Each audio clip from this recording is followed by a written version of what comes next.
Hey guys, so the weather has been really nice this week, so I decided to come outside today to shoot this video.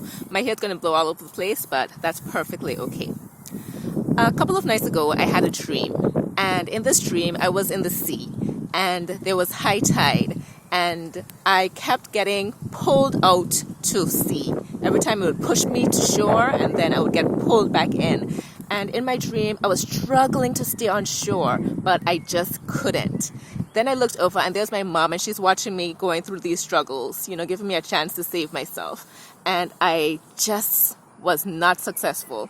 So eventually, she comes over, and she swims out, she gets a boat, and she helps me to get on the boat, and she takes me back into shore. And I wake up, and I'm thinking, what?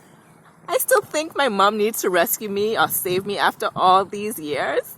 And, I just was up thinking about that dream for a while. And then I thought about the fact that as independent as we think we are, as strong as we think we are, we all need someone to save us, or at least to feel that there is someone out there who can save us, who can help us.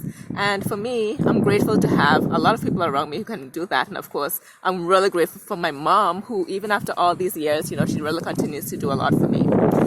And I'm thinking also that sometimes people we don't even expect, they come through and they might not save us, but they offer support in unexpected ways. And the other day I was speaking to someone, a Facebook friend, and she was talking about where she worked. I was like, oh, that store is right next to me. There's a really big one right next to me. And she said, whoa, okay, I can send you a colleague's card for that store and you can save 10% on your groceries. And I was like, what? That's amazing that you would just do that. And, she put the card in the mail, and I just think that's pretty amazing. So there are so many examples of things like that in my life, and I'm sure in your life too. Right, so other example I think would be something like just taking my son to school. And he goes to school 3 hours a day. He's in preschool. The other day, one of his teachers was like, when I was leaving, you must be really looking forward to this time alone. And I was kind of a bit defensive, and I was like, oh, I love spending time with Zavi. And then I thought about it, and I was like, you know what? Yeah, I am looking forward to this time alone. It's really important that we get time alone. As much as we love our children, sometimes we just need to drop them off, leave them with their grandparents, whatever it is. That is perfectly fine. So I just want to leave you with a couple of things today. And number one, I think, is to accept help, support, being saved when it is offered. And it doesn't mean that you are weak. It just means that you are human. And sometimes that help comes in unexpected ways. So don't just, turn your nose at it, or don't just say you don't need it, because sometimes it's just God sending someone, because he recognizes that you have a need.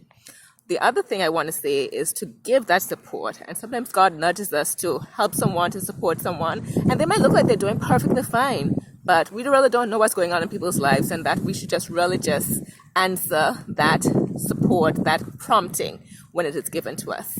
And the last thing is that if you need help in any way, whether it's mental health, emotional health, physical help, whatever it is, whatever type of help you need, don't be afraid to reach out and to ask for it, because we aren't meant to do this thing called life alone.